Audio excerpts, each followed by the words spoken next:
น้องเนาะเปิดคลิปเปิดภาพมาพบเจอกับบ่าวนาฏอีกคือเก่าคือเดิมพ่อแม่พี่น้องเนาะอ่ะก่อนอื่นกราบทักทายสบายดีสวัสดีพ่อแม่พี่น้องกันเบิดทุกผู้ทุกคนว่าสิเป็นพี่น้องฝั่งไทยฝั่งลาวหรือต่างๆประเทศเนาะก็ยินดีต้อนรับเข้าสู่ช่องของบ่าวนาฏบ้านนาอีกแล้วพ่อแม่พี่น้องเนาะมื้อนี้บ่าวนาฏก็ได้มีโอกาส พ่อแม่พี่น้องมาเลาะตลาดเนาะเป็นมื้อวันหยุดแน่พ่อแม่พี่น้องเอ้ยก่อนเนี่ยก็สิหาเลาะซื้อของอยู่ของกินพ่อแม่พี่น้องเนาะเพราะว่าตลาดนี้เป็นตลาดบางกะดีพ่อแม่พี่น้องเนาะเพราะว่าบ้านเนี่ยเฮ็ดเวียกเฮ็ดงานอยู่พระราม2พ่อแม่พี่น้องเนาะแต่บ่อนบ้านเนี่ยอยู่ก็จะเป็นบางกะดีพ่อแม่พี่น้องเนาะตลาดบางกะดี ซึ่งมันเนี่ยก็หาเลาะซื้อของอย่างวนไปวนมาพ่อแม่พี่น้องเลยเนาะเอดอก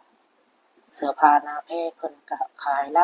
ายพ่อแม่พี่น้องมีแต่โตงามๆเนาะเดี๋ยวมันเนี่ยก็จะเอาเลาะเบิ่งก่อนพ่อแม่พี่น้องเนาะก็มีแฟนของบ้านเนี่ยโทรมาพ่อแม่พี่น้องเลยบอกว่า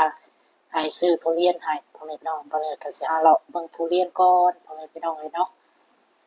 ทุกคนก็หลายพอสมควรพ่อแม่พี่น้องเนาะเพราะว่าเป็นมื้อวันหยุดเนาะเป็นมื้อวันอาทิตย์ก็เป็นมื้อวันหยุดแน่ก็คนก็หลายอยู่พ่อแม่พี่น้องเนาะเดี๋ยววันนี้ก็สิย่างเลาะเบิ่งก่อนอ่าเพราะว่าสิเป็นผักเป็นหญ้าพ่อแม่พี่น้องมะเขือมะแตงเพิ่นขายหลายชนิดกระทอกกระเทียมพ่อแม่พี่น้องเอ้ยโอ้มีกุ้งมีปลาหมึกพร้อมพ่อแม่พี่น้องแม่ค้าเจ้าขายเพิ่นก็ มาต่อลายพ่อแม่พี่น้องพักเนาะนี่ปานนี้ก็สิเลาะไปเพราะว่าปานนี้ก็สิไปร้านค้าที่ว่าเนี่ยเคยซื้อเพราะว่าเป็นร้านประจำของบ้านเนี่ยเองพ่อแม่พี่น้องเนาะเพิ่นได้ขายทุเรียนนั่นแหละเพิ่นก็ขายครบทุกอย่างเนาะนี่เลาะไปเลาะมาพ่อแม่พี่น้องวนไปวนมากลับอีกบ้านเนี่ยก็เนาะกลับไปทางเก่าอีกนี่พี่น้องนี่มาดอก ว่าสิเป็นมักพริกเป็นนัวเกลือพ่อแม่พี่น้องมันขายทุกชนิดนี่พ่อแม่พี่น้องเนาะบ่แซ่บสาวก็หลายพ่อแม่พี่น้องเลยเนาะนี่นี่จุดนี้เพิ่นจะขายมักนาวมักเล่นพ่อแม่พี่น้องเลยเนาะนี่จุดนี้จะเพิ่นขายเป็นหมกปลาเป็นแนวอยู่แนวกินพ่อแม่พี่น้องเลยเนาะเป็นนี่จุดนี้ก็เพิ่นจะขายมังเงาะทุเรียนพ่อแม่พี่น้องเลยเนาะจุดนี้ก็มังเงาะแล้วมังคุด หมักแตงโมพ่อแม่พี่น้องเนาะนี่ขายขนมพ่อแม่พี่น้องภาษาบ้านของบ้านอื่นภาษาลาวเพิ่นเอิ้นก็มักมี่พ่อแม่พี่น้องเนาะนี่บ้านอื่นก็ย่างวนไปวนมากับไปเบิ่งเพราะว่าบ้านอื่นเห็นแนมเห็นหมากทุเรียนนี่พี่น้องหมากทุเรียนเนาะมันก็จะมีเพิ่นก็จะเขียนป้ายบอกราคานี่เพิ่นก็บอกให้พี่เพิ่น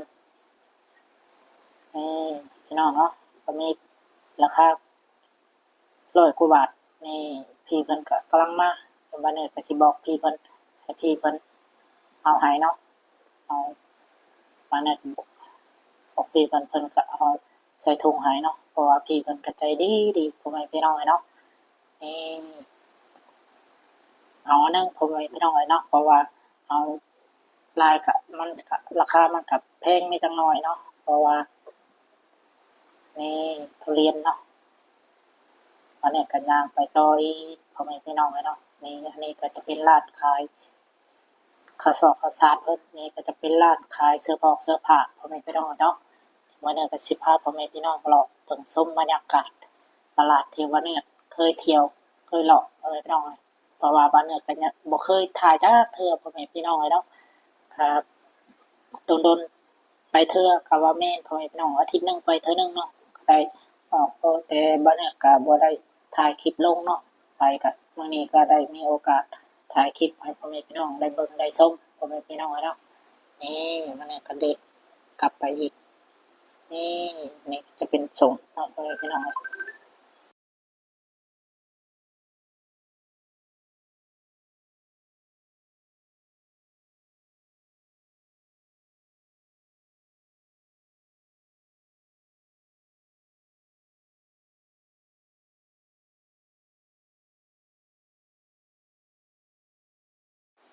นี่พี่น้องเนาะวันนี้ก็เลาะไปเรื่อยๆก็ราคาก็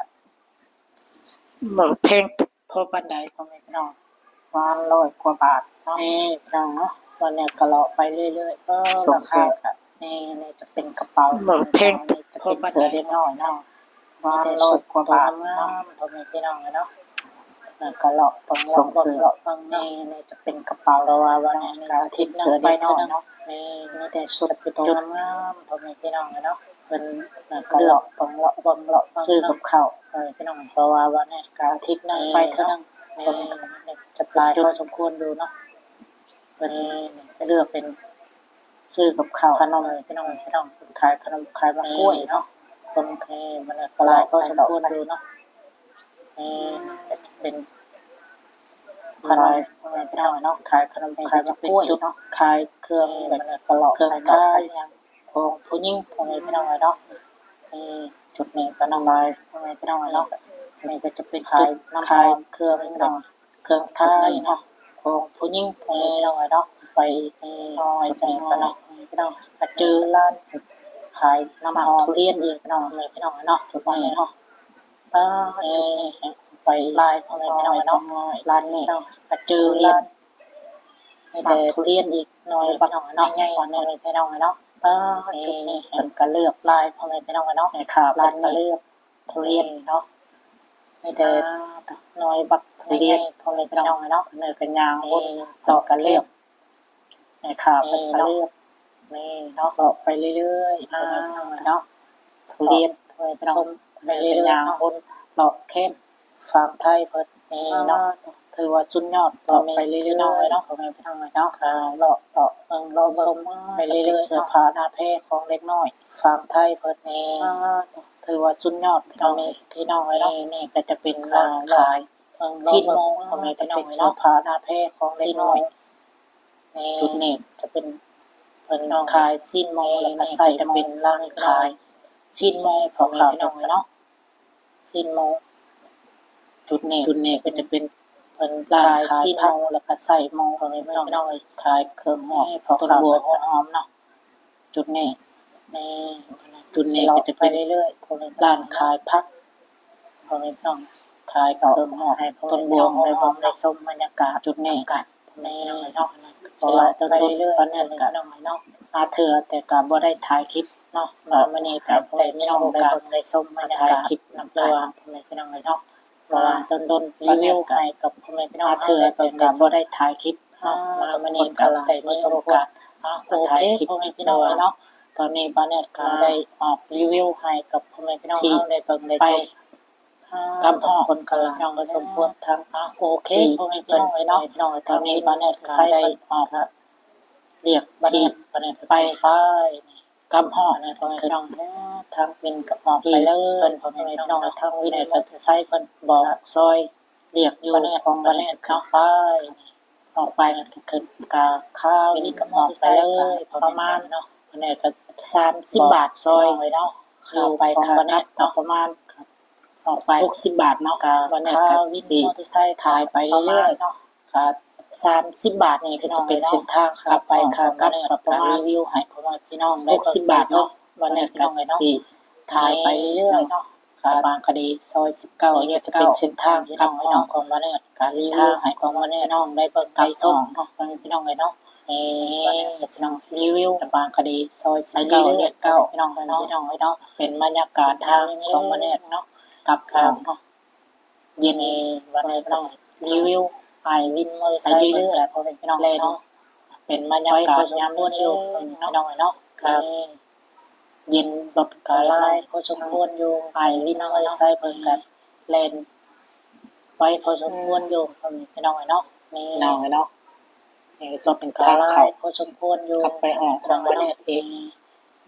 ทางอะไรวินมอเตอร์ไซค์เพิ่นก็คือสิแปลกๆเนาะบ้านเนี่ยพี่น้องเนาะเพราะว่าบ้านเนี่ยจะเป็นทางเข้า กลับไปห้องก็บ่ได้ถามบ่ได้ปานนั้นก็ทางอ้ายวินมอเตอร์ไซค์เพิ่นก็คือสิแปลกๆเนาะบ่ได้ถ่ายอิหยังเนาะเพราะว่าบ่ได้จับกล้องอากาศให้พ่อแม่พี่น้องเพิ่นก็บ่ได้ถามบ่ได้ปานนั้นเนาะจุดนี้ก็จับเป็นเส้นทางเข้าถ่าย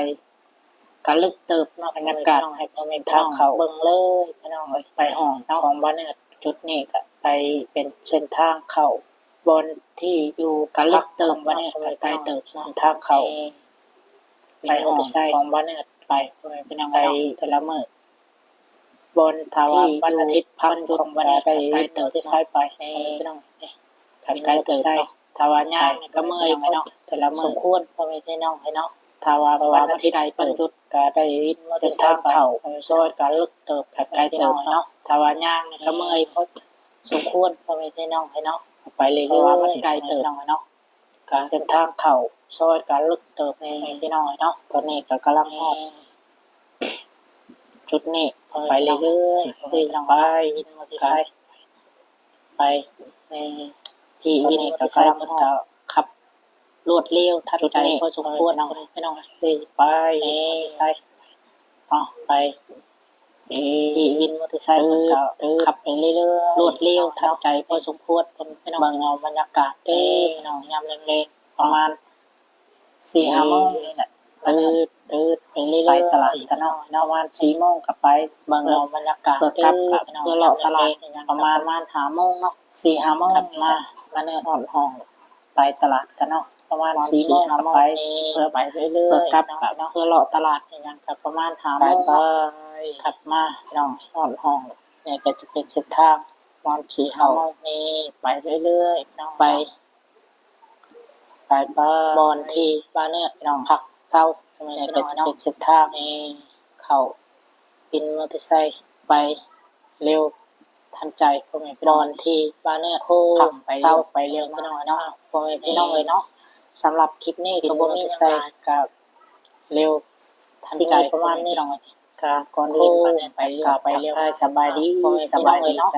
สำหรับคลิปนี้ก็บ่มีหยังกับสิมีประมาณนี้ก็ก่อนอื่นบ้านเนี่ยก็กราบทักทายสบายดีสวัสดีพ่อแม่พี่น้องกันเบิดทุกคน